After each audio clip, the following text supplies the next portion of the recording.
Okay, that's interesting. Why have I not got Facebook on here?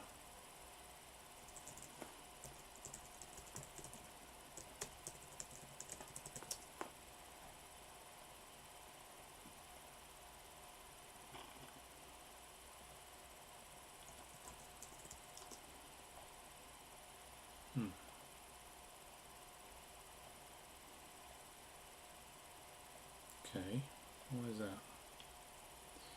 Why is there no Facebook on here? Let's have a look. Which account would that be? Would that be my Hotmail account, or would it be...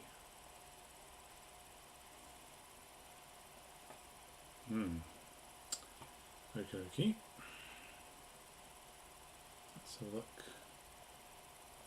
Go to Gmail, I think it's there.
Mike is off at the moment, just going to sort a few things out of the stream, what's going on.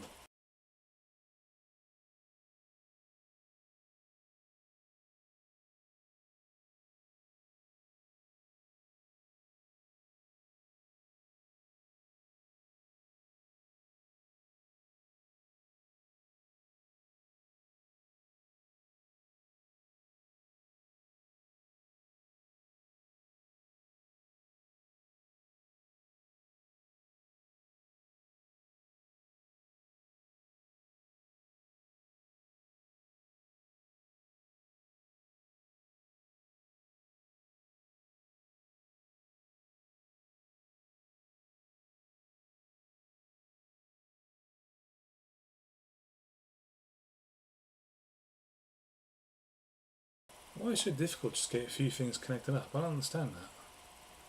It's still only on Facebook. I mean, I shouldn't care too much about it, but still, it's crying out loud.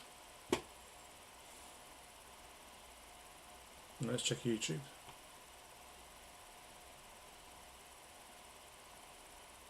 Yeah, YouTube works absolutely fine. Absolutely fine.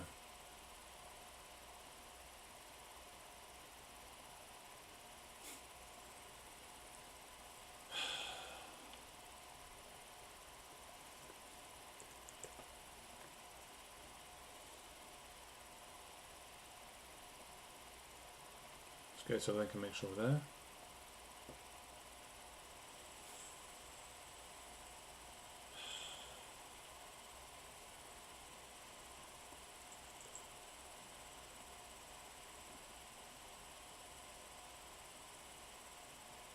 Let's go to the link and make sure we're there. Yeah, it's a bit slow though. Change quality, that's so I'm going to run the background. See, I don't know what is going on here, man. Come on.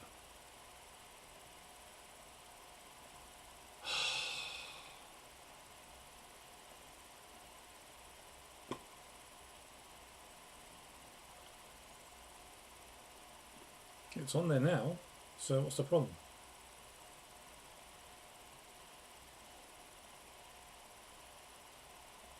Right, let's take this over here. Let's get on with it because I'm just wasting time. Facebook's back on, so I'm just thinking why.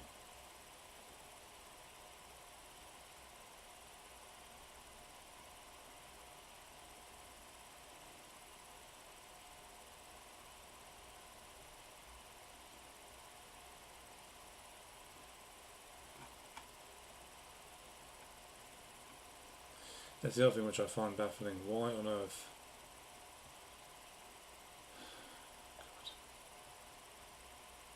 Just out of curiosity, why on earth is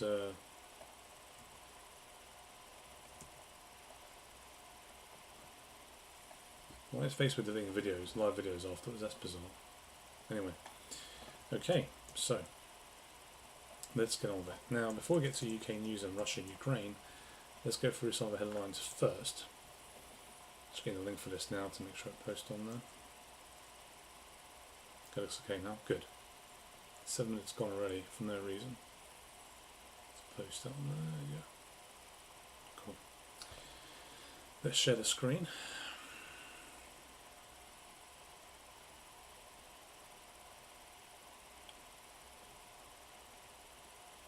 I think you can all see this. No. Yep. So the Emir of Qatar, the opening of the 54th Shura Council, said 5 members Israeli killed in Doha were our brothers. We regard this aggression as an act of state of terrorism. Qatar thinks the US designation terrorist organization are their brothers. Why is Aiton Fishberg and the rest of the clowns on social media surprised by this? Why are you surprised by Arabs? Seriously. We're not.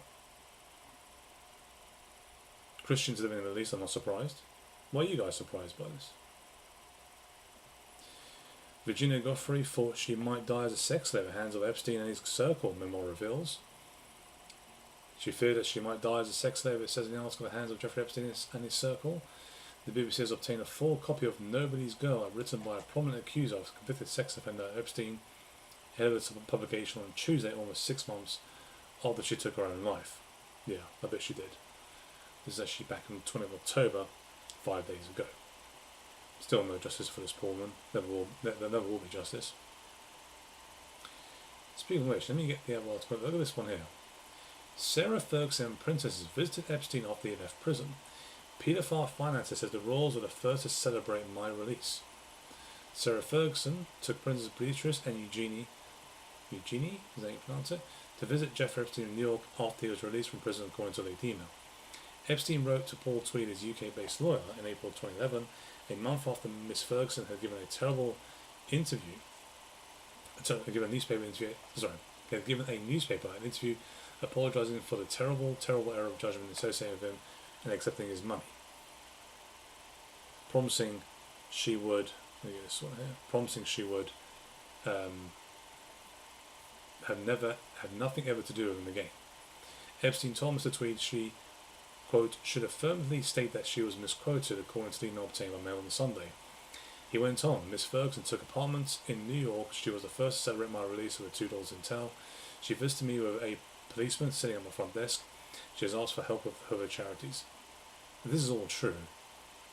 And again, I can't, we can't confirm it because Epstein he's dead now. But if this is actually true, what a disgusting woman she is. Really. Along with her 2 daughters, quite frankly. Just vile. I mean, you thought, yeah, granted, that idiot, what's his name? The guy who's Prince Andrew, right? He's vile. So is she. Does it run in the family? Do those two have some special bond with Epstein? Ghislaine Maxwell as well? I mean, this is just insane. Look at them there. God.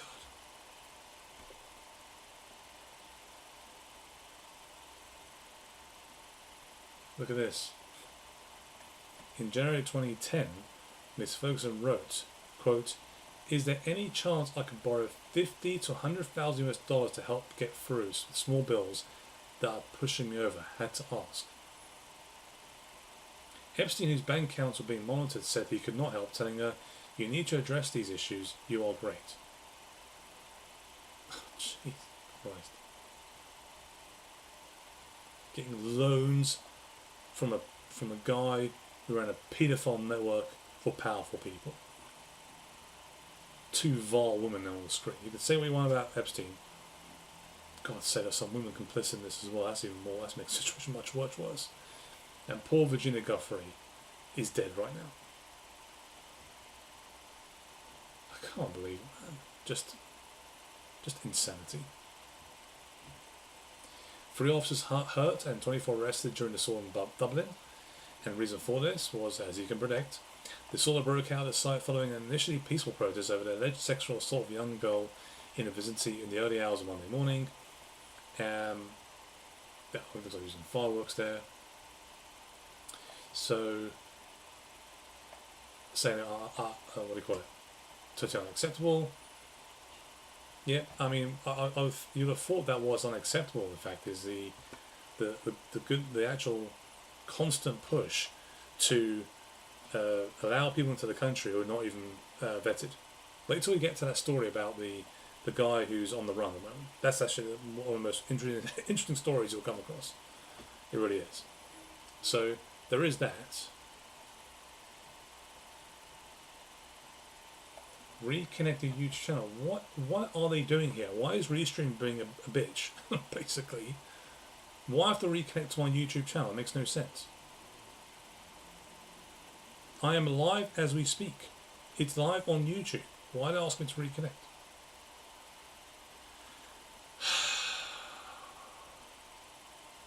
Lord, give me strength. Is it an old email maybe? Maybe it's an old email, but I'm connected already. I don't know what the hell's going on. Anyway, never mind that. So that's going on in Ireland. Moving on. As usual, we have a habit of messing things up in this country. We have actually a great... There's many things I go through, but this is just some of the list. Parents angry as major maternity reviews scale back. Charlotte, Cheshire, whose son was left severely disabled because of maternity failings in Shropshire, fears the decision will leave the Amos review unable to get to the bottom of the issues. 2 NHS trusts have been removed from a review of maternity failings across England, angering campaigners for better care. Trusts in Shropshire and Leeds have been dropped from the government's rapid reviews of failures in the system. Okay, there might be reasons for this because there's an ongoing investigation with Shrewsbury and Telford Hospital Trust. Bearing in mind that you think that what was going on with the Chester Hospital with what's her name, Lucy Letby was bad, this Shropshire one is going to be about 10 times worse apparently, based on what I've read so far. So I'll have to wait and see. Bereaved mothers Rihanna Davis and Kaylee Griffiths wrote over the disbelief at the misguided decision. In a letter review, Chair Baroness Amos, the woman who, with their husbands, campaigned for an inquiry into the poor care at the Shropshire Trust, said, quote, "The experiences of families in Shrewsbury and Telford remain pivotal to understanding the origins and necessity of the National Review." Look, if you want to get to the bottom of this, you better start convicting nurses and doctors of negligence, and hospital management as well, which should have happened as well at the hospital that Lucy Letby was at, because this Letby wasn't anyone involved. They actually should have included the management as well. They're complicit. There's no doubt that same thing happened here. There is always a story every month about a scandal happening in the NHS. We spend God knows how much money on the NHS. A good portion of the budget is also spent, believe it or not, on compensation because of the failings of the hospital. And you get all these idiots out there who say, oh, because of lack of staff, cuts on the NHS. No, it's nonsense. Absolute nonsense. Stop scapegoating these people. This is a crime that's happened. We got maternity ward scandals. We've got rape scandals. Grooming gangs.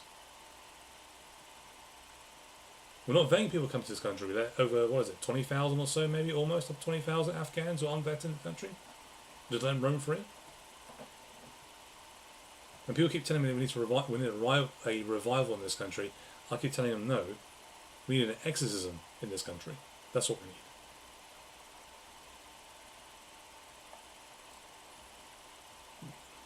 This is what I mean. This is sort of an example here.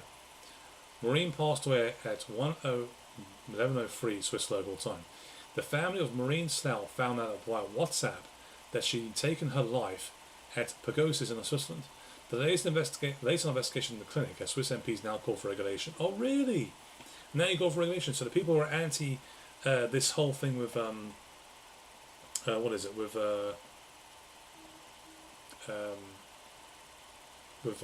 ending your life early, right? The suicide. That's actually a suicide bill, basically. Now you say, oh, we need to regulate now, because all the other things that happened before that, which is carrying as it was, carrying as we were. We were trying to pass this bill here into this country, and Denny Kruger rightly says,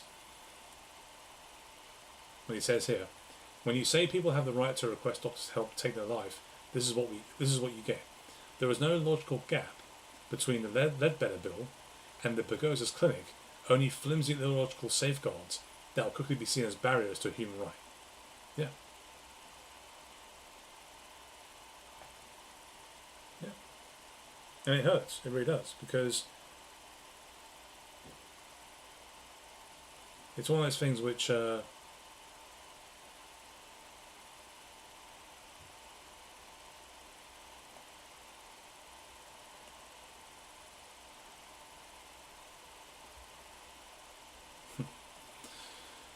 yeah, so this is something which will happen in this country, and for some reason, I have no idea why, we continuously show ourselves in the foot with this stuff. We do it all the time. With everything that happens in this country, show ourselves in the foot. I'll tweet here as well about the situation regarding assisted suicide. It's actually legalised murder, basically. Lord Falconer says people with learning difficulties or autism could, with proper assistance, access assisted suicide. That should alarm every peer in Lords. Vulnerable people don't need help to die, they need support to live. Yes. And guess what? Now we know this is true, right? What you just said here.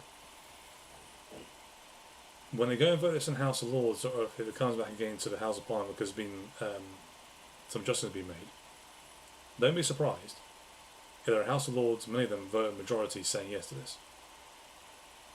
People in Parliament, yes to this. And you keep complaining about why we keep losing, why these things happen. It's actually your fault. You keep voting these morons in. It's about time you said no. You just want them to say some easy things about grooming gangs, about immigration, all this, and all this crap is happening behind the scenes. This is 100 times worse what's happening right now. It's 100 times much worse. It's just a suicide. Then you'll complain and moan about when the scandal comes out 5-10 years from now. Oh my God, how did we not know about this? It's the same old story. It's just regurgitating every time. If it's not of the grooming gangs, it's with this. If it's not of abortion, it's where letting people who are unvetted into this country. You then go and commit terror attacks and kill people. Kill your daughters, kill your sons. Kill your parents. This country just like shooting itself in the foot every single time.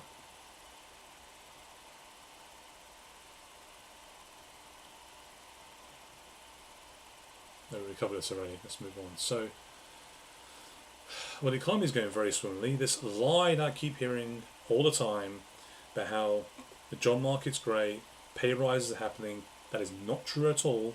None of those people in Parliament know what's going on. They're absolutely clueless, or doing it deliberately, of course. The job market sucks.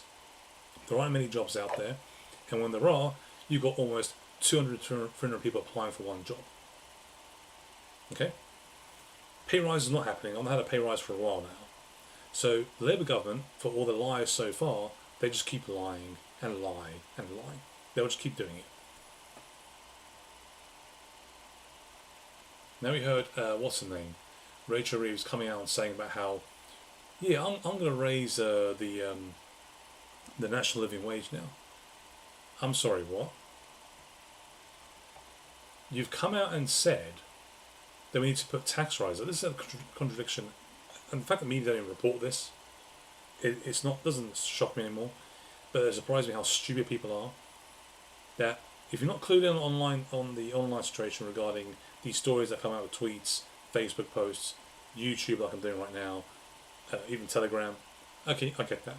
But if you watch TV and they tell you that Rachel is going to increase the national living wage, and you sit there and thinking that's great, you're a moron. You are part of the problem. Forget about all the other stories come up because it's useless talking to you about those ones. When you're trying to convince people, you don't have to vote reform for that matter. You don't vote for Advance UK or anyone else. It's up to you who you vote for or not to vote. But if you cannot accept the simple facts that come out, for example, how does she come out along with people like Keir Starmer, who's the Prime Minister, and she's of course Chancellor, and the Labour Party, have the audacity to tell you we must raise the taxes, we've got not enough revenue coming in to pay for all these things, and then say, those workers out there, we can increase your national living wage. If you can do that, then our taxes should not go up. At all. They're thinking about raising income tax. They destroyed the job market even more and made it much worse for even pay rises because they raised national insurance contributions. Now they're doing this. If you can't work that out on your own, it's pointless speaking to you. And that's why the country's going to go down the toilet, because of voters like this. But not all immigrants are bad. We know that. No one said that. We're saying these bad ones here, why can't we deport them? As I said, wait till I get to that story. We'll get to that very shortly before I move on to Ukraine and Russia. It is useless speaking to them. And guess what? There's people on our side, believe it or not, who have the same mindset. Believe it or not, there are people like that on the right. Oh yes, plenty. I've come across many of them. Oh yes, Katie Lamb will say anything to convince you that the Tories are going to do very well this time round.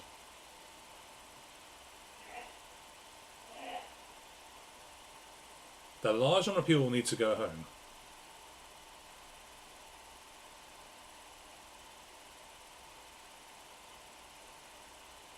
Legal status. So what she's actually said, let's just be fair here. There are also a large number of people in this country who came here legally, but in effect shouldn't have been able to do so. It's not the fault of the individuals who came here. They shouldn't be able to do so. They will also need to go home. What will leave is mostly, but not entirely, a cultural coherent group of people. Now, what I don't understand about this take here from her, in particular, because all she's trying to do is appeal to those who are looking to vote for reform. That's all she's doing. She's a fraud, like all the Tories. If you believe the Tories again, just like I said before, you're an even bigger idiot. The Tory party gave us this mess now with the Labour Party. They gave us this mess. They screwed up, and what they're trying to say to you is, we messed up, we gave you this other garbage to the Labour Party, it was a trick by us, it was a great little setup we did, so now you can vote for us again, because you clearly see how bad they are. In other words, the Tory message today is, we're not as bad as they are. That's the message today. She is a liar. This Katie Lamb is a liar. Very deceptive. And he says they shouldn't be here. Can you please explain who are these people? If they're in this country paying tax, you're saying you should deport them. I'm saying this as a Reform UK supporter. Shame on you if you say that. Anyone else who says, I don't care if you're a Reform or not. Shame on you. If they're working hard, they're paying taxes, yes, they get a chance to stay. You don't just say deport them.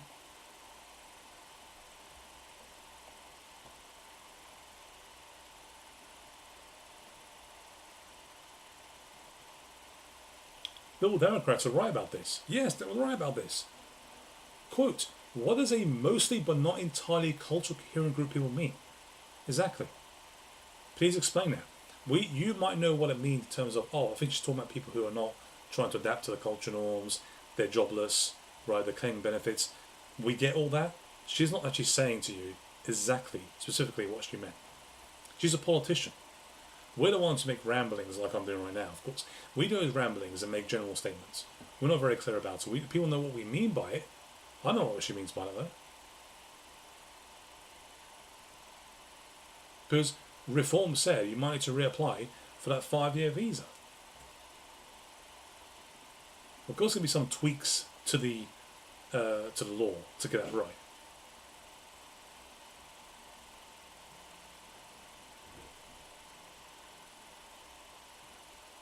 You shouldn't have been able to do so. On what basis? This is why the Tories are in a mess, because they have no idea why she came out and said all this stuff. Okay. Looking up on immigration stories and what's been going on in the UK, let's move on to this other story, which I don't think it's blown up, but it's gotten to a point. Gotten to a point now.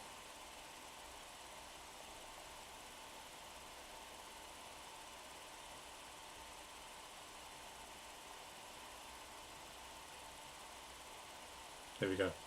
So, some time back ago, because it seems like a long time ago now, Rihanna White was murdered. She was stabbed 23 times with a screwdriver at a railway station in Warsaw. So, I'll go here. The person in question was this guy here, this piece of garbage. So he stabbed Miss White 23 times, 11 times in the head, after he followed her from the hotel to a nearby Bescot Stadium railway station.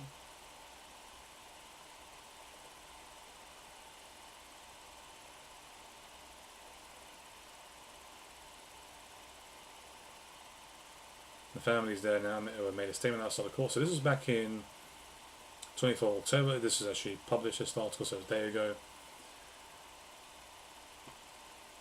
Now, does it say anything about sentencing? They're originally from Sudan. Doesn't say anything here. That's him there. The video shows him dancing. So he's already killed her. Here he is, other people there as well.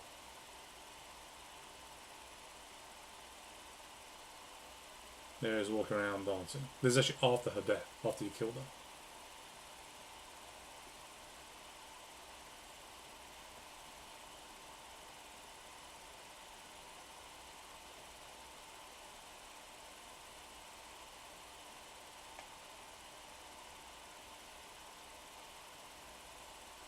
So saying she actually initially survived the attack, which is just wow. I mean, being stabbed that many times, the trauma, the pain that you have to go through.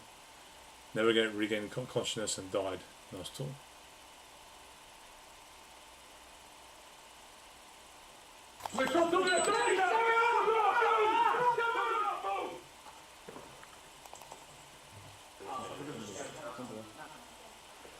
That wasn't much of a storm, was it? They got him. But yeah, easy life for these people. You let them in. Just let them in. And you're wondering why people are always against people coming to this country. You can see why. It's just onto that story here, because I'm going to get to this other guy in a second. I'm going to go through this first, and then we'll get to... oh, that's a bit story. So that's him denying... Okay, that's old stories of that one. That's fine. Let's move on to that one. So the grooming gang inquiry panel saw 5. These are the 2 ladies you can see. One of them is Fiona Goddard and Ellie Reynolds. They're one to the right. The first survivor, Elizabeth, said she's also part. I think that's she actually revealed herself as well. So let's actually go to. We'll come back to later on. Let's go to here. We'll get to what Fiona Goddard said. So. They're expressing concerns about how the process is being handled. The third followed, yes, there's actually now 5 in total that have now quit the inquiry. And Shabana Mahmood said, we leave no hiding place, which I don't believe. Every time you hear that phrase, no hiding place, just ignore it because they're bullshitting. with all this. They call for this lady here, Jess Phillips, to resign, who's the Home Office Minister, and essentially what it was, well, that's what Fiona says here: toxic, fearful environment and condescending and controlling the language used towards survivors. And Reynolds also quotes saying the final turning point was the push to widen the remit of the national inquiry in ways that downplay the racial and religious motivations behind our abuse. Okay, let's make it a bit more clear on the screen so you can see it. So, push to widen the remit of the national inquiry in ways that downplay the racial and religious motivations behind our abuse. Now, the reason why it's becoming such a controversial thing, and I say such a controversial thing, why it's becoming a bit of a nuisance, because it's the broader approach. Because the grooming gangs, let me explain this to people why this becomes so controversial in the first place. It's because with grooming gangs and that,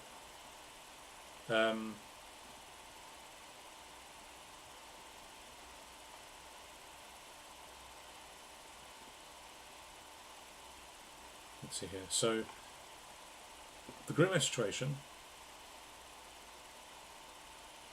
it comes up here. Here we go. The grooming situation is that you'll find with the Pakistani Muslim grooming gangs they were, the media didn't really report it in much detail. They did report on the cases, but there wasn't much. You couldn't really tell if it was actually anything that was grooming or anything like that at all. The victims didn't come forward because they were afraid to. The police, for the most part, failed to do their job. In other words, bringing justice. In this case, either arresting these people. Some police officers are actually involved in this as well. Local councils didn't do their job either. The social services failed as well. Local government failed in particular, but also the government at the top of this as well. And so rather than actually coming out and saying, oh, this is actually bad, and we must do something about it, they decided to cover it up. Right? So when some idiot comes out there, like this Fraser Nelson, which I keep saying from time to time, his name pops up, saying, we've got cases in Scotland, which is horrible. These drug gangs involved in Scotland, which are not Pakistani, but they're mostly whites, which is true. But here's the difference, Fraser. They weren't covering it up, though, were they? The reason why something never came out is because people in that area didn't really speak up. They weren't covering it up. That we know of, right? There's no investigation why it just shows this was actually covered up. These cases of girls being raped and molested and groomed in was being covered up. And mostly because the victims were white, for the most part, and the perpetrators were Pakistani Muslim. That's why it was covered up. That's the link. So that's why they're saying, don't try and spread this thin, and in some respect, downplay what we've been through, in order to say, well, not all people in this case were Pakistani Muslim, which is essentially what they're trying to do here. So that's their concern. Because the ones that came out and said they were supporting, what's her name? Losing track of everything here. The ones that are going to support Jess Phillips, you'll find. The other one was Elizabeth Harper was the other one that came out and spoke out. The question is, if I go back to the screen, just go back here. Yeah. The question is, if this is the concern they have, is because what you're trying to do is downplay it. That's what you're trying to do. That's why I highlighted that particular bit there. Exactly what it is.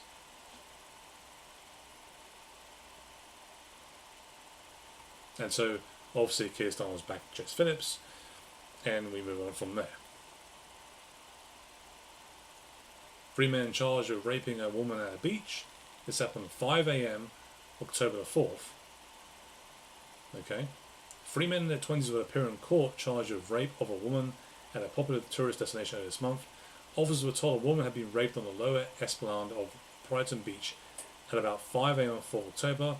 Here are the names.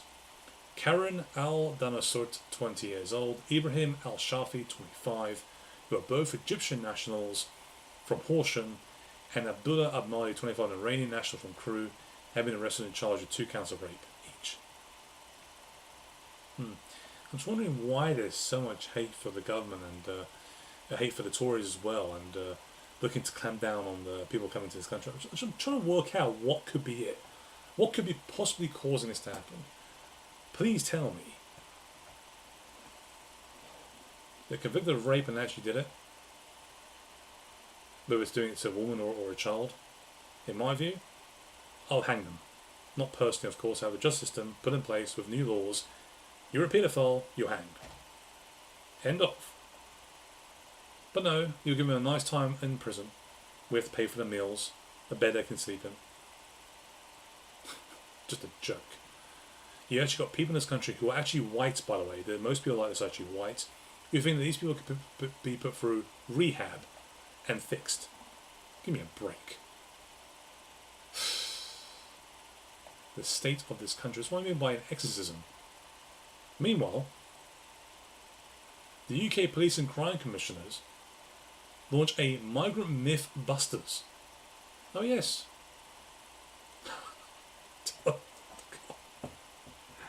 I'm laughing because I'm becoming hysterical on this.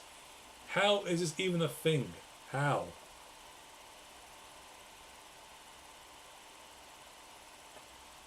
My word.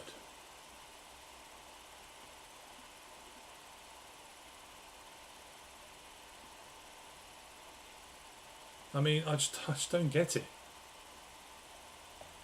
I don't get it. I don't know why we're doing this every time. Why isn't this country like to shoot ourselves in the foot?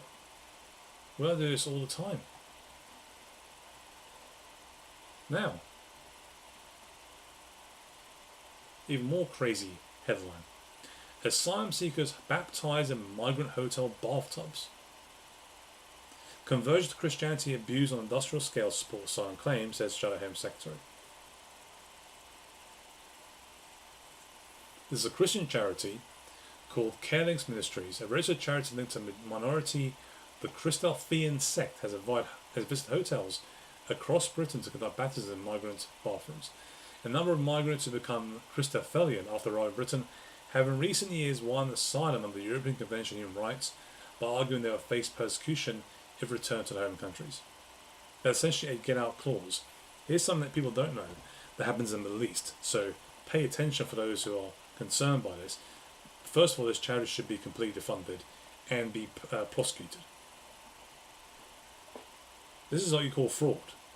But it's very difficult to prove fraud in this case, but essentially it's fraud, what they're doing. They're getting money for this as well. In a country like Iraq, you have people who want to leave the country but know very well, like this, at least this story covered, that they can go to a church in Iraq and say, I want to become a Christian. Now, some priests in the country have been criticised by a lot of people in Europe and America, not by us, not maybe you're interested in this story, but I'll give you a very good example of this. So a priest would have someone approach him and say, I want to convert. The priest then says to them, this is actually to a Muslim, God loves you, there's no need to convert. Now, why does a priest say that to them? My God, they must love Islam too. No, because I know shit like this happens as well. They're very well aware of it in the country. This stuff happens. But guess what? Christophilians, you can bet your bottom dollar these are white people. They're not migrants doing this. These are white people doing this.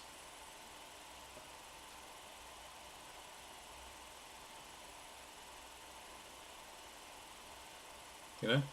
The revelation of fuel concerns that asylum seekers are continuing to fake religious conversions more than a year after Abdul Azidi, who was granted asylum after being baptized, attacked a woman and 2 children with a chemical substance. Churches faced scrutiny over migrant baptism last year when details of Azidi's conversion to Christianity emerged, despite being described by friends as a quote a good Muslim who still ate halal meat.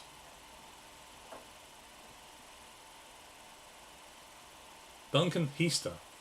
Let's see who Duncan Heister is. That doesn't sound like a very Iraqi or Iranian or other name for that matter. Is it here?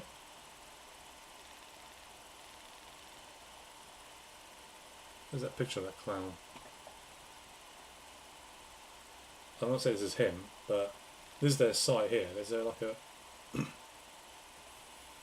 No, I'm asking you to go after him or name and shame him and make his life difficult. No, I don't do that at all. Just see there's a picture of him somewhere. And that doesn't appear to be any. But people like that are the reason why we're in a mess. You think that story's bad, right? It's a horrible story. Look at this story here. Epping migrant was confused and asking police for help before release. So this Hadush, I can't pronounce his middle name, Kabatu, who assaulted a schoolgirl, was freed in air on Friday, just yesterday. The Met Police are now leading the manhunt and believe he's in London. Now, at the moment, from what I've seen so far, let me go and see if there's any latest on this, because it's obviously happened. Let's see here.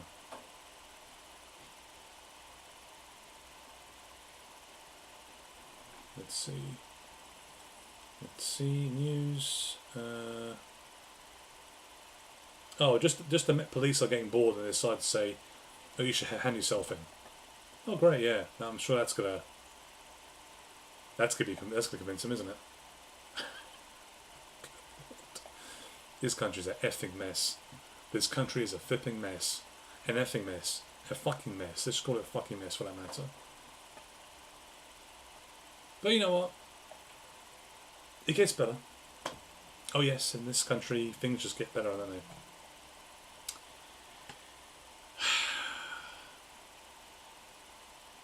The same guy that we just said there, that assaulted a young girl, during his most recent update, Met Police Commander James Coleman reminded Hadush Kabatu, who is currently on the run from police, over his accidental release yesterday, that only last month he expressed a desire to be deported from the UK. There's a couple of things I don't get about this story. They come from Met Police. He's currently on the run from police. He didn't look like he was on the run there, did he? Moseying about. If you're on the run, you're not going to show yourself in the public, are you? Like you did there. Kabatu was sentenced to 12 months in prison for sexually assaulting a 14-year-old girl. There you go. This is our issue of our country. That. 12 months in prison for sexually assaulting a 14-year-old girl. And a woman as well. In Epping, Essex. 12 months. How about 12 years? How about 120 years? Why only 12 months? Kabatu's lawyer, Molly Diaz, told, you have to represent him unfortunately, that's the way it goes, the justice system, told Chelmsford Magistrate Court during his trial that it was his firm wish to be deported, as he'd been suffering with his mental health. So, let's see if I get this straight. His mental health was impacted before he did the rape, and or the sexual assault for that matter, on the girl and the woman. It's still an issue. He's wished to be deported. What do you do as a country?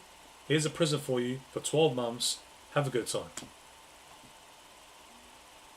Unless, of course, they're going to say, we were supposed to release him into the custody of the Home Office, or whoever's in charge of the deporting people, get him on a plane and send him back. Alright? I get if that was the case, and he managed to escape, okay, that still sucks, but okay, let's try and find him. You released him into the public. That's what you did. And you're wondering why people aren't happy. You're wondering why people get angry about this. You're wondering why people are protesting out there. I've been doing for the last 3 or 4 months. Now, of course, look who now is the deputy. The person who's now the deputy of the Labour Party, being Lucy Pell. Just back in May, appeared to describe grooming gangs as a dog whistle issue. That's the person who's now second in command in the Labour Party. They're laughing at you. But let's see what the Prime Minister's doing right now before we get to Russia, Ukraine, which will move there shortly.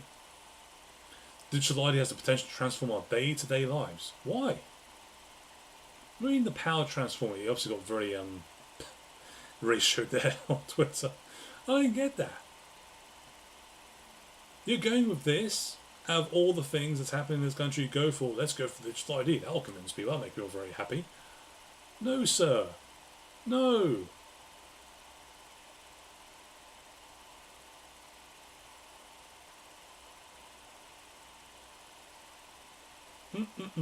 No way.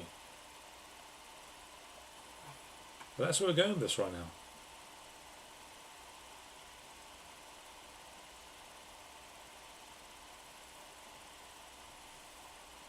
I mean, it hurts to see all this happening, and people wondering.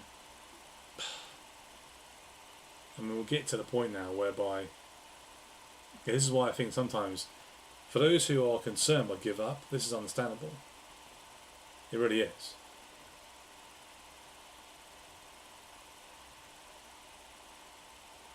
I have no idea why he's doing this. I mean, it just goes to show you when you have this whole thing about, you hear this all the time from people, that the economy, for example, he'll come out and spend 10 million giving to security for mosques around the country. He'll throw another 10 million over here, 10 million over there. And they're telling us there's a 10 to 20 billion black hole in the economy. We'll raise the national living wage, but we'll want to tax you more. I don't understand that. And they keep getting away with it. They keep getting away with it.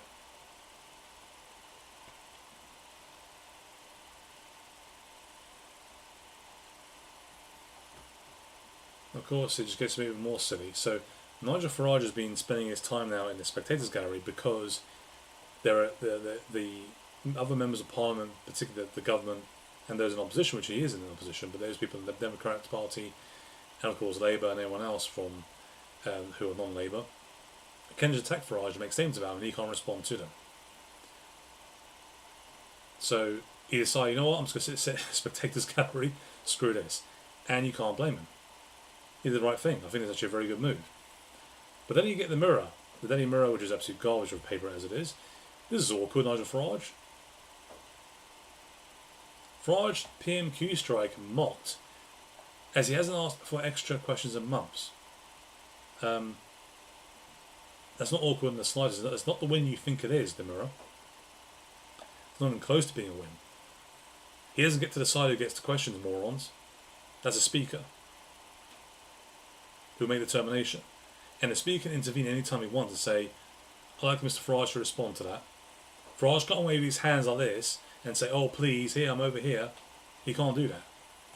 Even if he was to ask, it's not going to matter. They don't have enough time during the day for it to happen. And of course, if Farage is going to... It's the other thing which really annoys me about this as well. If you want Farage the time to respond, you need to do it whilst they're actually there in the room. Because after PMQ's done, most of these morons just run off in the distance. They run. The Farage be on his own with about 10 people in the room, that's no good. Then if he comes out and says, I want an apology from Prime Minister, you have it on record, then the Speaker should order the person who made a statement which is false to come out and apologise and retract it. So this is why he's doing it. So it's not quite the win, guys, that you think it is, the Mirror. Not quite. Of course, they'll no doubt upset these guys, because if you look at the latest poll, this is the Opinion Observer UK polling, which isn't actually the only poll out there, but it's worth showing it for argument's sake. Okay, it's an interesting one, but let's have a look at it. Reform UK are on 30%, Labour Party are on 20%, Tories on 18%, Lib Dems on 12%, Greens on 12%, which is according to the Observer the best performance yet in that poll, SNP on 3%, others on 5%. Others could be your party as well, I suppose. They're probably on in that kind of number there. So let's have a look at this. Yeah, so it says there that a sample is 1,408 likely voters, excluding those who are undecided about how they vote. This is done from the 22nd of October to 24th of October. Full question was this: if there was a general election, if there were a general election tomorrow, which party would you vote for? Okay, so undecided is not including that, so they might actually affect those numbers slightly. But it's actually quite a decent poll for reform. I said this to my friends as well, and those in politics now who are online elsewhere, guys, it's not the vote intention will change over time quite drastically. So I wouldn't take this. I'll take this pinch of salt right now. It looks good, of course, with reform, which means they're still very unhappy with Labour. I don't know what the plus and minus is though. From let's see if I can find out on the opinion research site. Maybe there's a way of finding out. Let's see here. I don't think there is.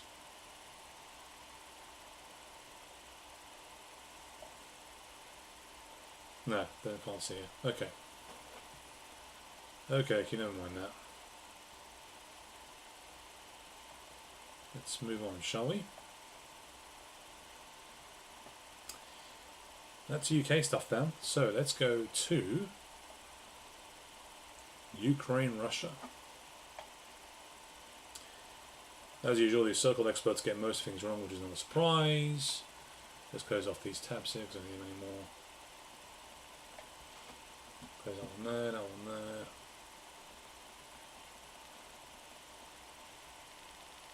Okay. So Zelensky ready to join Trump-Putin talks at the Frank White meeting. This is all a lie. There was no any planned summit. For the most part, these are things that the White House talked about, and you can imagine the Kremlin was very unhappy about this. And they came out and said, "We don't know what meeting you're talking about. That's not going to happen." Then the excuse is used saying, "Well, Putin doesn't want to meet, so therefore we'll come out and, we're going to put sanctions on Russia again and give Tomahawk missiles to Ukraine." Even though Trump said something else 24 hours before that. So Trump is a mess. He has no clue what he's doing. He has no doubt to negotiate. And of course, this was another plan for Trump to make himself look good. You can always keep one side happy, can't he? He either keep the Europeans happy, the politicians for that matter, by doing this, or he can keep his own base happy by being a bit harsh on Ukraine. So he's doing a tit for tat at the moment. He shouldn't care at all because this is his last term in office anyway. So Russia turned around and said, "Look, you want to talk, you have to give up Donbass." Apparently this is what they've asked for. Okay? So they've come out and said this. And so let's start the negotiation position. That's it. We're not going to talk about anything else. You can ramble all you want about what's happening in terms of the rest of the country, but Donbass is ours. We're not giving up any territory here. End of. Russia's starting negotiation position is that. That's the starting position. You can try and negotiate from there, and of course they'll get more than that if they negotiate. Russia made it very clear from day one they're not budging on that. And for some reason, Europeans and Americans have almost the right to turn around and say, "Well, no, we'll decide what those negotiating terms are." Well, of course, you shouldn't, because this is between Ukraine and Russia, not you. That's point one. Point two, before that you were saying that Russia has to give up all the territory and return back and withdraw, and we can talk from there. Now Europe has turned around and said, actually, we don't mind a ceasefire along the current lines of the clash between the two sides. Let's keep it there, and we'll negotiate from there. So Europe has actually gone from Russia's withdrawal completely from the territory, which is obviously always the ideal position, to, actually, you know what, maybe negotiations wouldn't be too bad from where we are right now. Okay? Because they're trying to go along with Trump, thinking it's the best option they have, as long as the war can carry on. We can't afford to keep the war going because, as you know, recent reports have come out, and it looks like it's going to go ahead. Russia and the United States illegally, of course, doing this because this is any method of forfeiting or trying to snatch someone's assets, like the way they're doing right now, like the way they do with Abramovich for Chelsea. What they're doing right now with the assets of Russia abroad, they're taking all those assets and giving it to Ukraine. If you have to do that, that tells you you're not winning the war. You're not winning it. If you have to go around, you're that desperate for cash, you have to go and take Russia's assets, illegally seize them, and give them to Ukraine, which is not theirs to start with, then you're in desperate trouble. That's why Russia's not panicking. That's why Russia carrying as they were. So, the idea that somehow Trump gets to decide, the President of the United States gets to decide what Russia can have from Ukraine, is ludicrous. Doesn't work like that. You don't get to decide who gets what. You're not the world police, as we say. Go F yourselves. You're not the world police. Okay? And meanwhile, Russia's getting more territory in Dnipro. The media won't tell you that, of course. They'll just keep lying to you. Now, let's go to a video I'm going to play to you. I'll run this. And this is, I think over here somewhere. This is Colonel Reisner of the Austrian military. And what I'm going to do also is talk to you a bit more detail. I'm going to play it now, uninterrupted, for you guys to look at. It's about, it's almost 23 minutes long. Okay, it's quite a long one, but let's play it. Have a listen to this. Welcome to the Austrian Military Academy. I'm Colonel Markus Reisner. I'm the head of the Officers Basic Training, and today we'll have a new video looking at the situation in the front lines on day 1329. The title of the video today is "The Winter is Coming," and this title is related to the fact that the Russian summer offensive has failed. We'll have a look what we can expect in the next months to come. We'll start with a short SIT update related to phase number 8 of the conflict in Ukraine. The inauguration of Trump marked the start of phase number 8. A lot of people hoped that President Trump will manage to force President Putin into some kind of peace negotiations. But unfortunately, that hopes have not fulfilled. We have seen that there was a Alaska meeting in August 2025, but there was no real outcome. On the other side, we also see, and a lot of experts are referring to it, that Russia is, in the 4th year of the war, more and more able to recover in the conflict. And we also see that Russia is not alone, because there is a conflict between the global south and the global north. And the global south is in principle loose formation of different world leaders like China, but also North Korea, but also India, who are helping Russia to come up with more resources to fight a longer war. And it's especially interesting that when you look at the Chinese foreign minister who just recently visited Europe, and if you look at what he said, and he said it's not in the interest of China that Russia is losing the war, because if that is the case, then the US will actually turn around and face China, and this is something we don't want. So it's interesting to see that there's already a war going on related to sanctions and the economical situation, and that China or India is not willing to fulfill the wishes of the US and of course Europe. Let us start again by looking at the 3 levels of war fighting: the strategic level, the operational level and the tactical level. On the strategic level we can see that Russia is intensifying its war, its strategic air campaign against Ukraine. And we can see in this graph from the Institute of Study of War that the intensity of attacks is becoming bigger and bigger related to the time. We also can see that Russia is using different assets when it comes to the strategic air campaigning. And on the one side, we see that they use a lot of cheap drones of the type of Geran 2, but they also use traditional means like heavy strategic bombers, which they use for releasing cruise missiles, or they also use ballistic missiles. We also see that the interception rate have plunged from August, where it was 37%, to 6% in September. And that means that Russia is upgrading his air assets like Iskander missiles, cruise missiles, and so on and so on. We also see that the Russians hit their targets, because if you look at the attacks which were done at the beginning of October, then you can see they had already a huge impact on the countries, in this case Ukraine's gas production, because it was affected to 60% by the Russian attacks. And there is still more to come, and there is still the possibility for the Russians to escalate. Just look at what has happened just recently, an attack on the hydroelectrical power plant by the Russians, and that means that this can of course have a devastating effect not only on Kiev's energy supply, but also when it comes to the destruction of the dam, it can relate into huge floodings, which can affect, for example, the main capital, Kiev. What do the Russians use? They use a combination of cheap drones like the Geran 2, as you can see here with the serial number of 30,607, which are hitting their targets like we can see here in Konotop. And these cheap drones are built in huge numbers. When you look what the deputy chief of the GUR just recently stated, that there are up to 80,000 different drones which are produced by the Russians this year. That means most of them are armed with explosives and can have, of course, an impact on the Ukrainian critical infrastructure. On the other side, the Ukrainians try to do the same with the Russians. They also try to come up with a strategic air campaign against the Russians.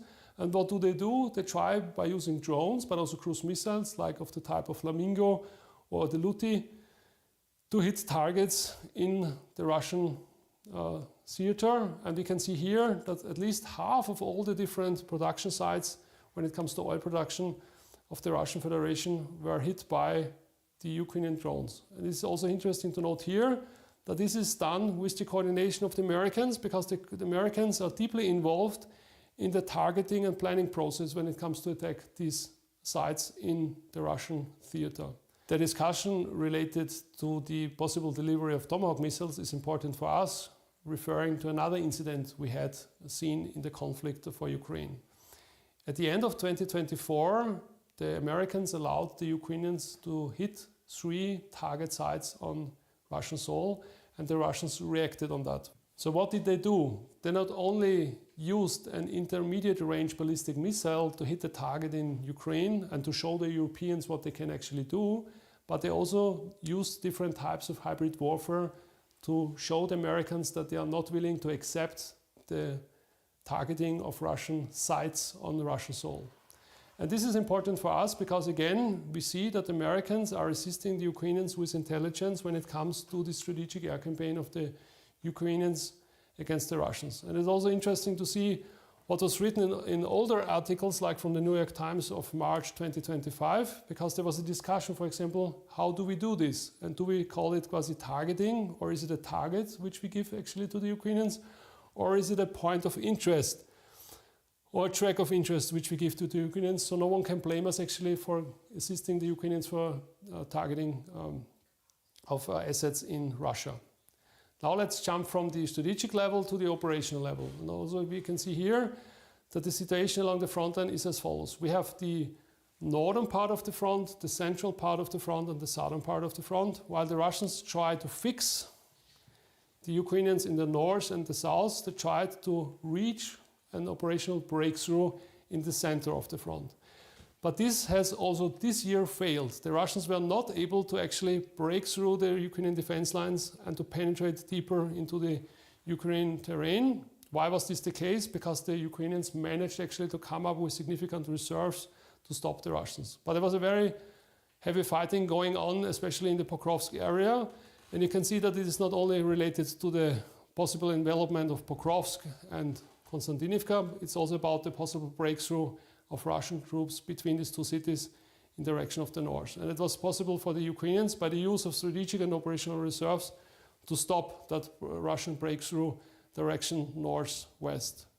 It's heavily discussed who is actually having the right narrative when it comes to the situation at Pokrovsk. You can see here a picture of a Russian briefing, and you can see here the breakthrough in the area between Pokrovsk and Konstantinivka. You can see that the Russians on their side actually think that they assess the situation in a way that they have managed to break through, while on the other side, Ukrainians say, no, that's not true. What we did is actually we penetrated the Russian spearheading forces and we enveloped them. So there is a fight for the narrative, and you can see there's a heavy fighting going on, and the Russians are either deploying heavy mechanized formations to break through again and to solve the situation in a favor to them. Let's turn from the smaller picture related to Pokrovsk again to the bigger picture related to the central part of the front. What you can see here is that, of course, the Russians have not managed to penetrate into the Ukrainian depths of the country, but what they have managed is to improve the situation along the most of the significant hotspots along the front line. And this, of course, starts at Kupiansk, goes on via Liman, Siversk, Konstantinivka, Pokrovsk, down to Novopavlivka. And now let's look a little bit in detail at 3 hotspots. The first of all these hotspots is, of course, Kupiansk, the city in the north of the central part of the front line. And you can see here that the Russians are trying to penetrate into the city from the north. The Ukrainians have just recently started to evacuate all the civilians from that region because there is the threat that the Russians, not only from the north, but also from the south, penetrate and envelop the Ukrainian forces to the south and southeast of Kupiansk. Another important hotspot is Siversk. Siversk is the hinge between the northern part and the southern part of the central part of the front. And what we can see here, and which was nearly unnoticed in the last weeks and months, is that the Russians were able to penetrate into the so-called Serebranka forest and to occupy this very strong and important strong point of the Ukrainian armed forces. And it looks like that the Ukrainians have to withdraw direction west to Kramatorsk and Sloviansk, and so the Russians will follow them and occupy just in a few weeks or even months maybe the city of Siversk. The third hotspot which is relevant for us is the southern part of the central part of the front line, and this is the area east of Zaporizhzhia. We can see here that the Ukrainians were able to consolidate their front lines to the south and southeast of Zaporizhzhia, the battlefield which was actually used by the Ukrainians to start their offensive in 2023. But the Russians to the south of Pokrovsk try to penetrate behind Ukrainian lines. It's not sure if they will manage, but if they will manage, it will be very complicated for the Ukrainians to come up with a strong defense line and with significant reserves to counter this Russian attack. It's especially the problem of reserves for the Ukrainians. They're running out of reserves. First of all, the distances are very huge. Of course, the Ukrainians are fighting on the so-called inner line, so the distances are shorter compared to the Russians. But the problem is that the Russians bring in at least 35 to 40,000 troops a month, and that makes it very difficult for the Ukrainians on the inner line to fight against the Russians on the longer run.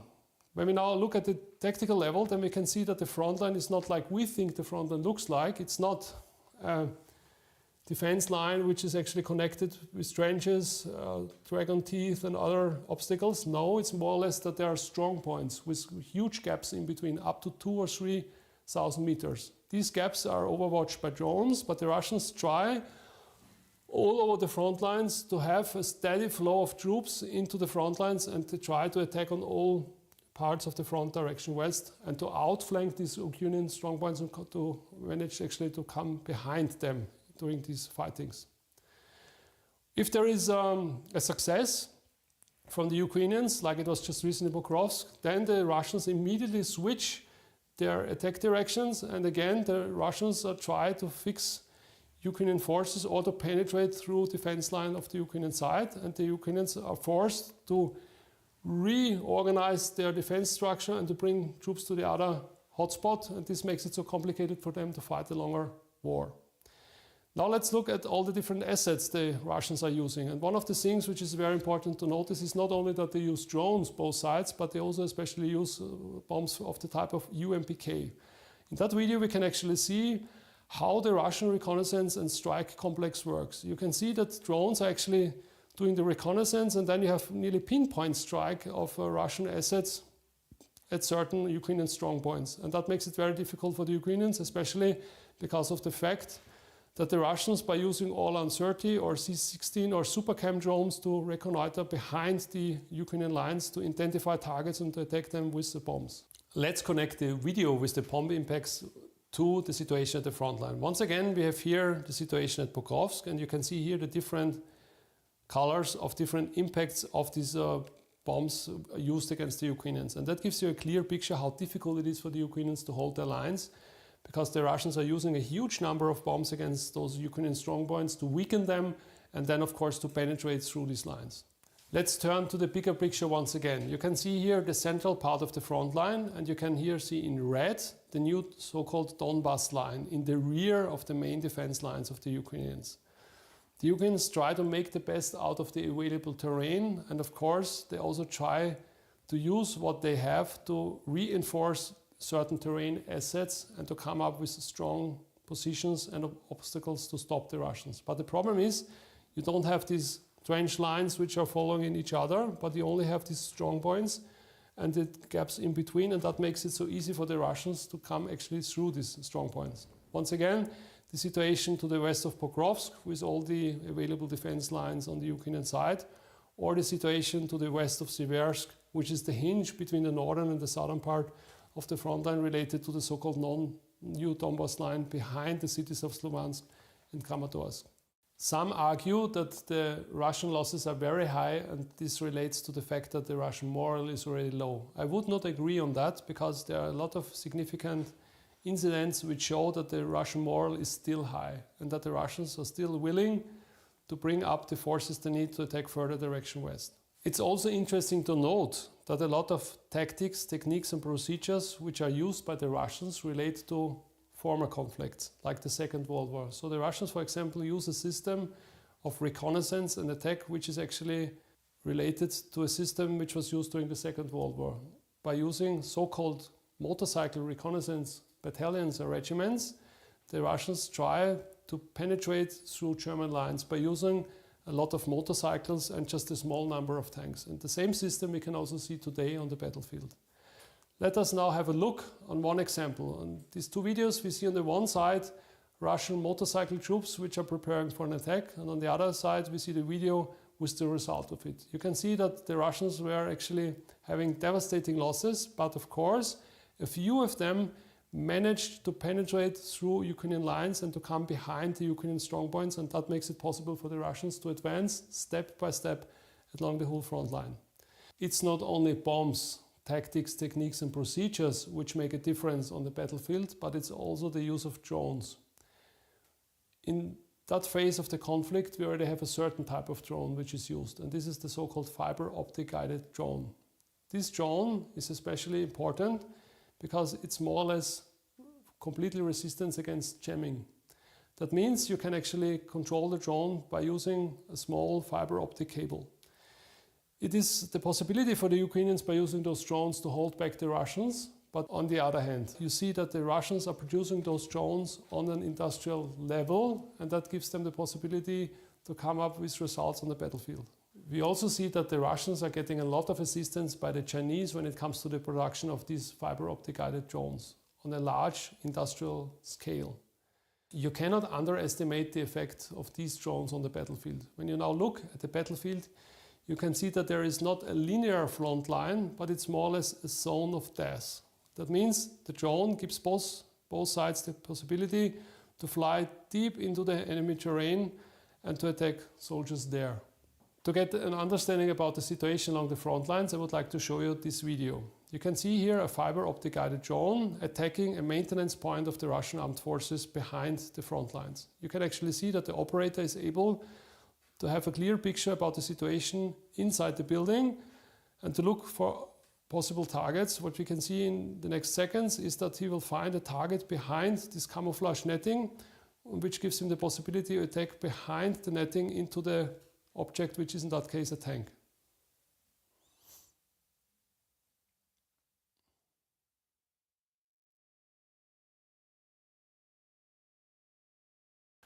What we have just discussed is only related to the battlefield in Ukraine, but there is also another war going on, the so-called hybrid war. And it's important to look a little bit on the situation at this moment in Europe when it comes to hybrid warfare. The Russian way of hybrid warfare follows a well-known pattern related back to the Soviet Union times. The Soviet Union actually had a system of 4 phases which they were using against the West. And step after step, the Russians are following these phases, from demoralization to destabilization to crisis. And this is especially interesting when we see what happened during the last weeks related to possible Russian drone overflights over European cities. Now let's look at certain incidents which we have seen during the last months, from August till October. So we had incidents where hackers actually tried to attack infrastructure. We had sabotage. We also had situations where obviously the Russians tried to cut off undersea cables. We also saw that drones were overflying certain US weapon routes. We also saw that spy ships were going around in maritime terrain. We also saw that obviously it is the case that the Russians try by using certain institutions to influence your people, and we also see that it is very difficult for the state institutions to come up with the right information to convince the people that there is a hybrid war going on. We also see significant actions when it comes to Sweden, where the Russians obviously tried to disconnect important telecommunications assets. We also see that obviously Russia is trying to recruit migrants to carry out attacks on European soil. We also have the case of the Russian attacks on the German Bundesmarine. The Germans nearly lost 3 ships because of sabotage actions by the obviously Russians against them. We also saw that the Russians tried to bring explosive on board of planes. And we also saw, of course, a lot of drones which were flying around in different European countries. Of course, not every drone is related to the Russians, but this is one of the parts the Russians try to do, is to inflict stress on the European people, on the European states when it comes to the question who is actually behind those drone flights. But some of these drone flights follow a certain pattern and are not done in a way that we can call it randomly. Some even argue that some sleeper cells are already located within our institutions and they just wait for the call from Russia to inflict heavy damage on European critical infrastructure. So I would say it's completely right to say that we're already facing a hybrid war against Europe and against the West. And it's even more worrying that we can see that the opponent has a lot of different possibilities to attack and to inflict mass casualties or mass unrest. One example, which is not related to a Russian attempt, but it's important, is that just recently there was an attempt to use a drone which was armed with explosives to attack the Belgian Prime Minister. Fortunately, the attack failed, but it gives you an idea how easy it is actually to inflict high losses by using cheap assets to attack certain targets. And so we have the result that a hybrid war is going on all over Europe. And we see that not only NATO nations, but even also neutral nations are part of this game. And it's interesting to see that we see the same patterns which we have seen already in the past today along European borders. One example is the fact that just recently Russian soldiers appeared along the Estonian border. In a way, they did also a so-called Little Green Man in Crimea in 2014 and 15. This video shows us these Russian soldiers. It doesn't mean that they are just on the beginning of an invasion into Estonia, but their presence should actually result into fear and anger when it comes to the situation along the border of the Baltic states. So finally, at the end of our video, we can come to the conclusion that the situation in Ukraine has not calmed down. No, it has even more escalated. And no one knows actually what are the next things we will see on the front lines in Ukraine. Finally, I would like to say thank you for the feedback I'm getting after the presentation of my videos. A lot of people are asking why could it be possible that an officer of a neutral country is coming up with those kind of. And with that, thank you, Colonel Reisner. Very formative piece. Some updates on that, because obviously this is actually a recent report. Russia made further gains in Pokrovsk, which was expected. It wasn't unexpected for that to happen, to be fair, because Ukrainians are not making great decisions in some places. So even at some point, you saw on the map they actually cut off some part of the where the Russians are advancing. There are areas are losing around Pokrovsk, so it's going to be a tactical fight between the two sides. But now they're thinking where they should put more troops in there to try and help out. Where Russia should just circle it. Now, what Russia have done is cut off the supply routes to some of these places, which means it makes it difficult for for Ukraine to put more troops in there, plus more resources. But it's actually, I'll say the situation for Pokrovsk is not as bad as it is, for example, in Kupiansk and other areas across the Ukraine front, because some of the best forces that Ukraine has are actually down there in Pokrovsk. But just to give you an idea, I mean, Conor Rice is actually fair play to him. He's actually been very fair in his analysis. He also mentioned that the one key part about that video, and there's quite a few there you can pick out from, was the part about the morale, which the media keeps saying to you, oh, Russians are doing very badly, they're very downbeat. That's not true at all. The Russians are actually far more upbeat than the Ukrainians. And in terms of losses, I keep hearing about high losses from Russia, which they've shown no evidence of. These losses are actually there, but they're not as high as they make them out to be. And I'll say the same for Ukraine as well. Ukraine have lost men in quite large numbers over the last couple of years, but it's not as bad as they make them out to be. They're both exaggerating on both sides here, quite frankly. Now, one thing's for certain, it's a drone warfare now. That's what it is. Russia are far more advanced than Ukraine on that part, but that's not Ukraine's fault. And the West have to wake up to that threat, and of course they've been pretty slow on it as well from their side. Now, the drones also, you mentioned specifically on drones. The drones that have been hovering apparently over all these airports in Europe, well, it turns out they weren't Russian. There's no evidence of that at all. There was a tanker that was seized off the coast of France by the French. They actually can actually seize a tanker, at least. They can't necessarily invade any country because they're incapable of doing that. But they actually invite people in. They actually seized a tanker and found nothing. That was a conspiracy, or they were using drones or anything like that at all. So that's still being investigated. And in fact, to this day, the authorities in France, Belgium, Netherlands, Germany, Scandinavian countries have no idea who's putting these drones above these airports. They have no idea. So that's something which it is concerning. But the fact that they want it to be the Russians, but they have no evidence that it's Russians, says a lot, quite frankly. But that's that. So thank you, Conor Reiser, for that video. There are some videos that come out from time to time by Conor Reiser which are informative like that. But I think the last month or so has been fairly quiet. But anyway, that's that. So let's go to some information, what's happening. So if you remember, Trump came out and said that, Ukraine needs to accept the demands or be destroyed, right? So like I said, Trump, whatever Trump says, for people out there who are interested in seeing what's happening on the front line and what's really going on in Ukraine and Russia, just ignore him. Trump is just saying stuff for the sake of saying it. He has no idea what's happening. He just makes stuff up on the spot. He wants to please the media. He wants to please the Ukrainians. He wants to please the anti-war lot. That's what he does. He's all over the place. He has no clue what he's doing. None. It's just guesswork. And speaking of, we talk about articles and things like this that have come out. Let's remind people that all this talk about how we've got to get people to talk again and start negotiating, right? And the talks of Putin. This is the headline from. Let's go to it here. It's going to show on the screen. This is the article here from BBC. Trump says he does not want wasted meeting of a plan for Putin's talk shelved, right? And then he decides to slap sanctions on Russia. Let me remind people, and of course people have short-term memories on this, that it was in fact Zelensky that banned negotiations, right? He banned negotiations with Russia. So why should Russia negotiate with a country that's banned negotiations with you? Minsk agreements were negotiated back then in a way that would allow them to rebuild the military, in this case Ukraine, and try and take Donbass.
Let me back on. So,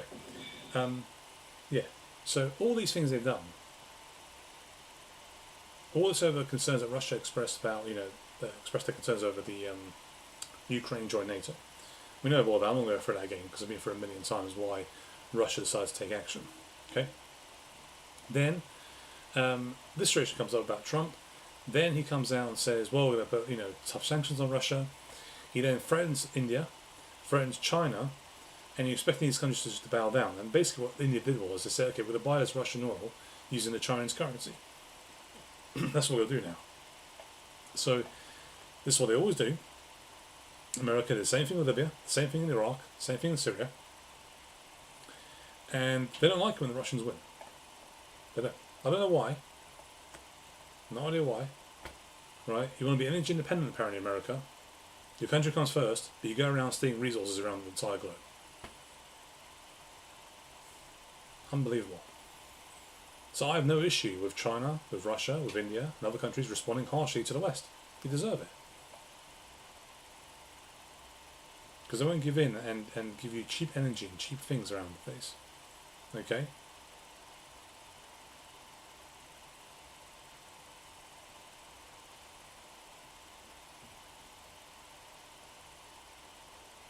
Right. Okay. So, let's see here. Let's go back here again. Just before I carry on Russia, Ukraine. Here's something else. The story about the migrant, the asylum seeker that was found guilty of sexual assault on that girl and the woman back in Epping. Well, apparently they've come out and said this guy knew. This guy actually apparently went back to the jail 3 times and was actually out saying to them, please help me, because it's released him. And of course we know now he also said he wants to be deported. United Kingdom just sucks. We're just crap at everything. Everything you can find. You step outside, it's crap out there. You go on the train, it fails. You go on the underground, the signal fails. Everything in this country is shite. It really is. What is going on? my God, you've got people in this country who want to invite people into the country who are not being vetted, who go and rape your girls and God knows what else. We also got in this country where we want to stop all this migration happening, which is all good, fine. But we need to build things still. We need to do all these things. We're not willing to pay the money for it. I don't get it. No wonder people are leaving this country. Brits are leaving. They've had enough. You don't bloody blame them. And heck, I might join them too.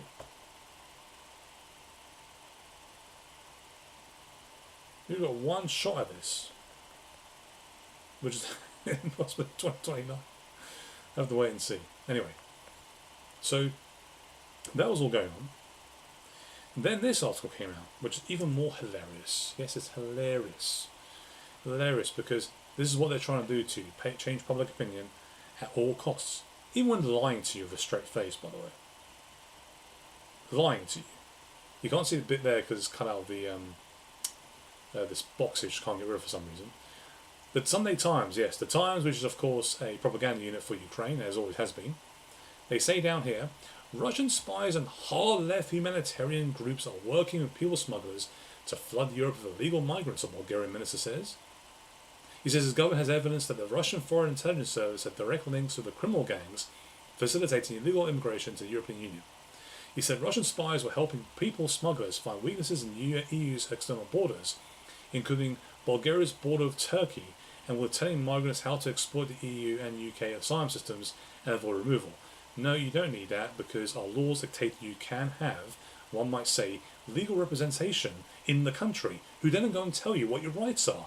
I know maybe in countries like Bulgaria you don't have human rights, but in this country we do have human rights. You fucking idiot. Apparently it's all because of Russians. What, Russians are experts in human rights now? Are they?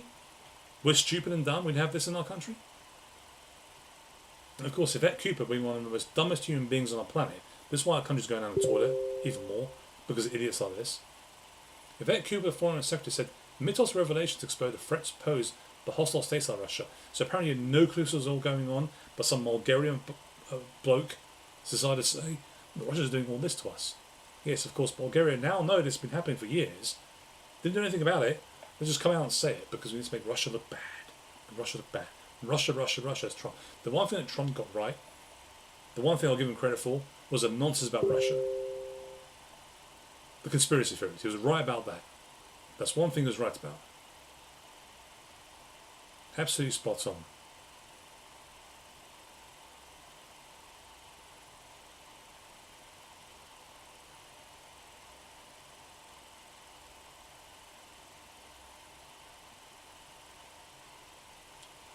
Okay, that's something else. So before I carry on.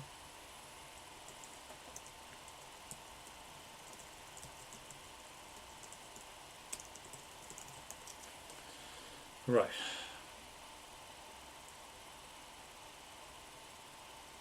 Then they're going to make it even worse. They're going to show you these pictures here. Some migrants are found hidden in car seats on the shopping.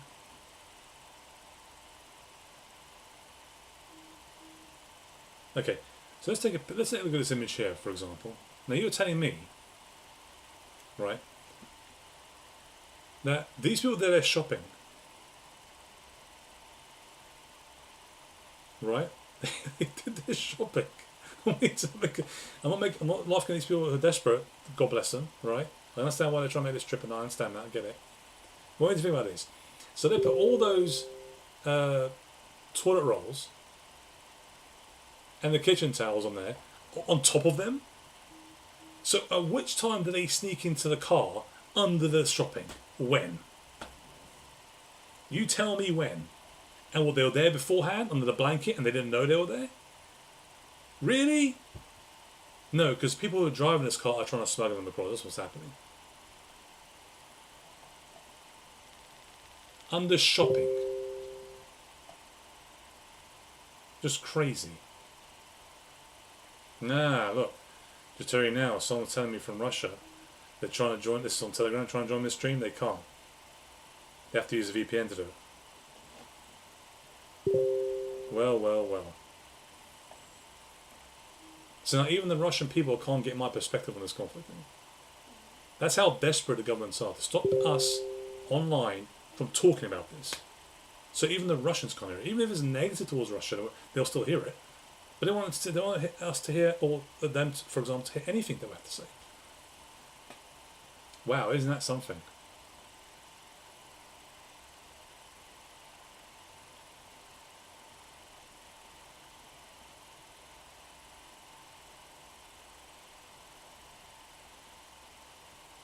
Ain't that something? Russia, Russia, Russia, Russia, Russia, Russia. That's all you want to say, guys. Just Russia all the time.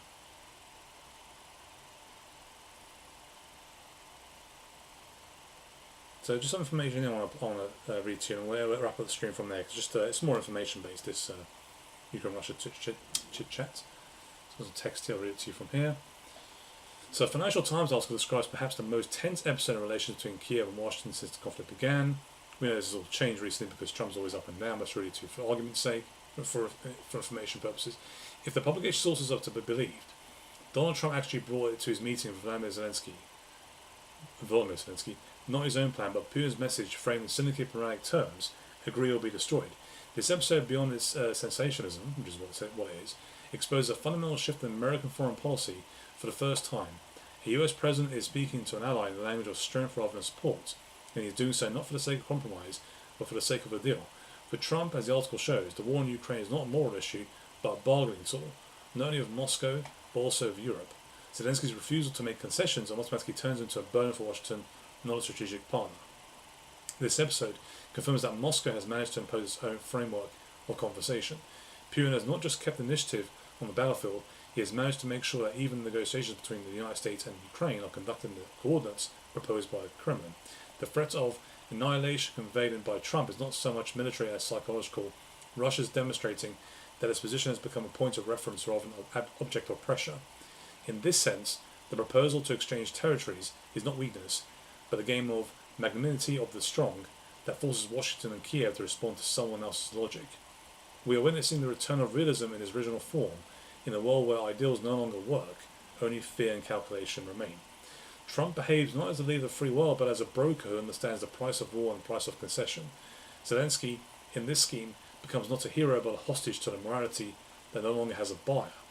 This is not just a diplomatic conflict, it is a clash between two types of rationality, the moral one which seeks justice, and the pragmatic one which seeks profit. For the first time at the highest level, which many already realised was being voiced, the Ukrainian project is no longer a sacred mission, it has become a loss-making asset. In this context, Trump's words are not cruelty, but a diagnosis. The world is returning to the old order, where the fates of the states are decided not in the spirit of values, but in the spirit of the balance of fear. In this new old world, Ukraine is no longer the centre of the drama, but a bargaining chip in the bargaining of the great powers. More information here. So all over the country, Ukrainians are united to confront military policemen, and the trend is becoming irreversible, and the only way to stop the lawlessness of the TCC. The conflict between military officers and civilians in Kamaskoye, the Dnipro region, that is. According to local publics, the conflict started because the TCC employees broke into the territory of a private enterprise. The security of the enterprise forced them to leave, but the employees chased the military commissars outside the gate, as it became known that the TCC employees had managed to grab one of their colleagues. During the conflict, they grabbed one of the military commissars, threatened with a pistol, and the other sprayed gas canister in the eyes of the employee of the enterprise who filmed everything on video. But the Dnipro regional TCC published a comment on the incident, but limited itself to a statement that, quote, an inspection is being conducted. It is also urged not to trust manipulative throw-ins about alleged abuses or rights violations, which could be part of hostile propaganda or used for information or psychological influence. But here's the problem, the camera doesn't lie, so I have no idea what they're talking about. Okay, there's one note here from a MP called Kostenko in Ukraine. It says, the production of the 3,000 cruise missiles promised by Zelensky a year ago has not happened. Quote, I doubt even then it is easy to make statements then to fulfill them. No 3,000 cruise missiles will not have, well, and in fact they are not. I think it's necessary to calculate how many there are and ask the President a question. Why this task was not fulfilled and who is to blame? But it was unrealistic from the beginning. You just need to calculate how much more missiles cost, said Kostenko. Which I remind you, a year ago, that Zelensky said that he has set a goal of producing 3,000 cruise missiles this year. Apparently hasn't happened. According to Legitimately, our source says that the EU does not come up with the idea of squeezing Russian financial assets under any pretext or any hatchet scheme that has been pushed through in a hurry. It will damage financial institutions and banks in Europe by more than $1 trillion within the EU. Sorry, not $1 trillion, no, a bit further ahead. Within $1 trillion. Against the backdrop of the current crisis, this is almost a headshot. The rest of the capital of other nations and individuals will start to flow out. All capital will go to the United States, China, UAE, Saudi Arabia, etc. in gold and cryptocurrency. It will go anywhere. But most importantly from Europe, which will collapse the banking and financial sector of Europe with the fall of the euro, which in turn will trigger revolutions in many countries and strengthen the position of Eurosceptics within the EU. This will be the final sunset of the EU. Many believe that the globalists can only take such a step in agony. It will be the last spell before the bargaining of a global war on the Euro continent and the Third World War. Observe, they say. Bit far-fetched, I'll say, but that's the way they're talking over there. So let me just quickly check something here. I'm going to just send this over to my colleague. A friend of mine, should say, not colleague, friend. Can you see YouTube?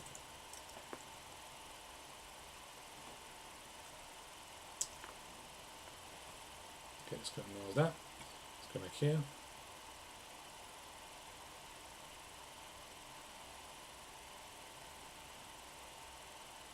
Back here. Here we go. Yeah, so I'm just going to my Twitter account. Live feed still there.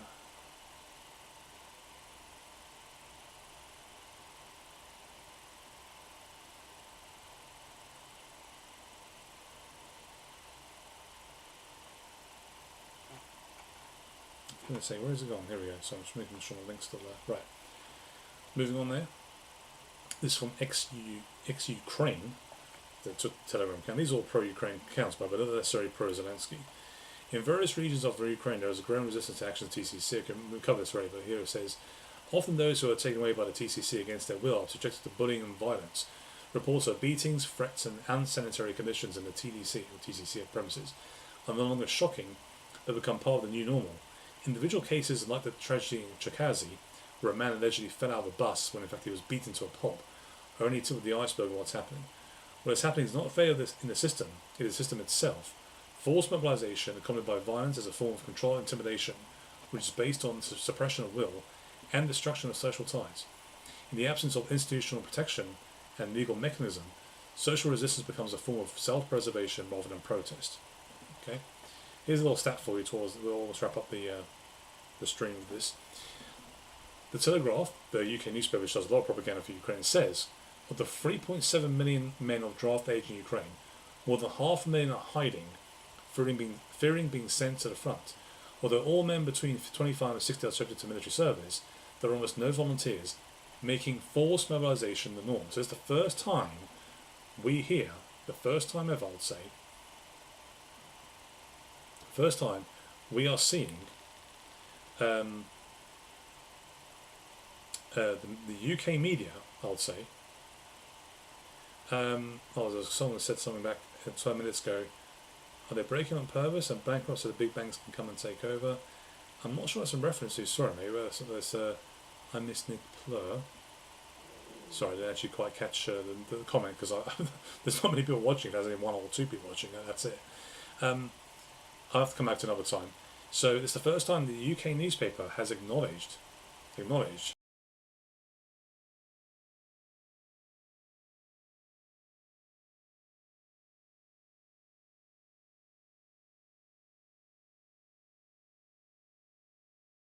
Sorry, my voice is about to go there. First time a UK newspaper has acknowledged that what's happening here is widespread across the country, and you've got people who are being taken on the streets, dragged into the military, forced into the front line, and there's been a few newspaper articles about it in the last year or so. Well, not like this. The fact they actually said the words, based on this information I have here, in the Telegraph, saying that they're actually doing that, they have to resort to forced mobilisation, is quite something, right? Not just them, other people have said it too, but to newspapers to cover this story is actually quite incredible. And actually, I have to say, in some respect, quite impressed I'm actually quite shocked. But that being said, okay, on that note, unless there's anything in the latest news coming out, let's see if there's anything on that Asylum Seeker again, because I want to make sure that it's on there. Let's have a look. No, nothing yet.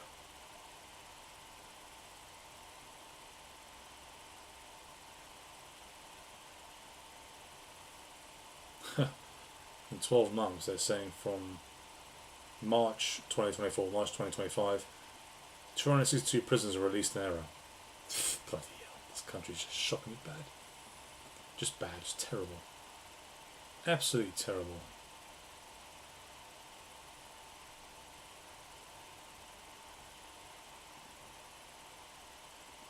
Absolutely shocking. Anyway, let's wrap up. So, what's going to happen next? God only knows. Next week's going to be no new stories coming up. I tried to do the stream on Friday because I'm kind of from work. It's a bit difficult to do it, but I'll try my best. If not, I'll do a stream on Saturday again next Saturday. If I do one midweek, it might be because there's another story that's come out which I want to cover. Or I'll try and do more streams if I can. Just time. That's all it is. It's just a bit of a nightmare. There's so many updates that come through of Russia, Ukraine.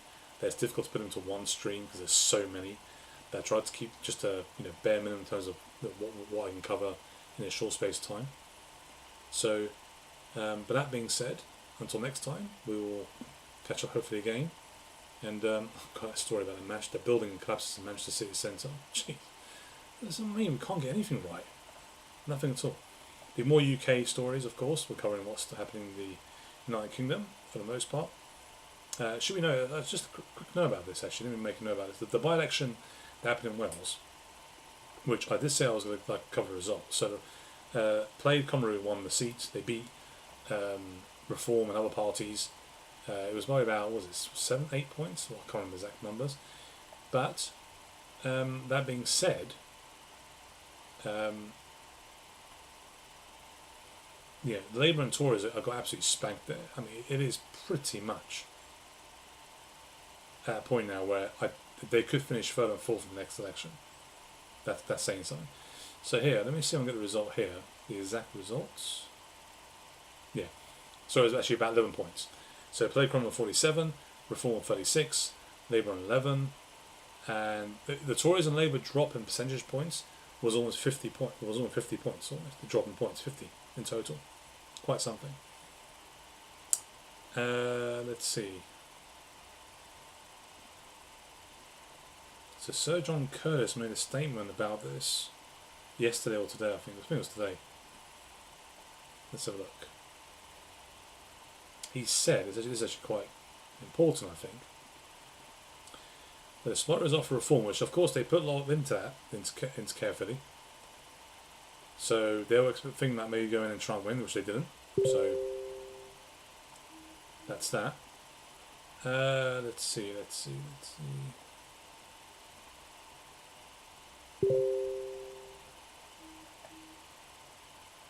see here. No, I can't find it. Oh, darn it. Where did it go?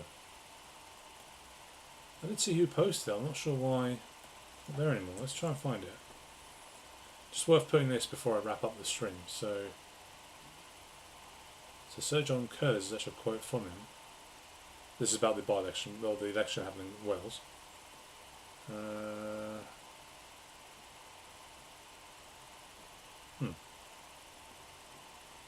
Don't see it here. No, what happened to it? But basically, it was on the lines of the amount of votes that Reform got.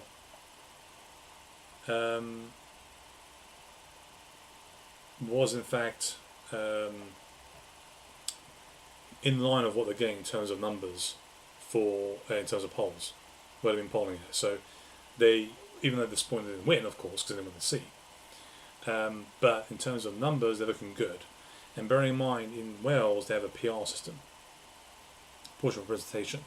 So for Reform, it still looks good for them, provided but maintain the same number going into the election next year. So we'll see what happens there. Okay.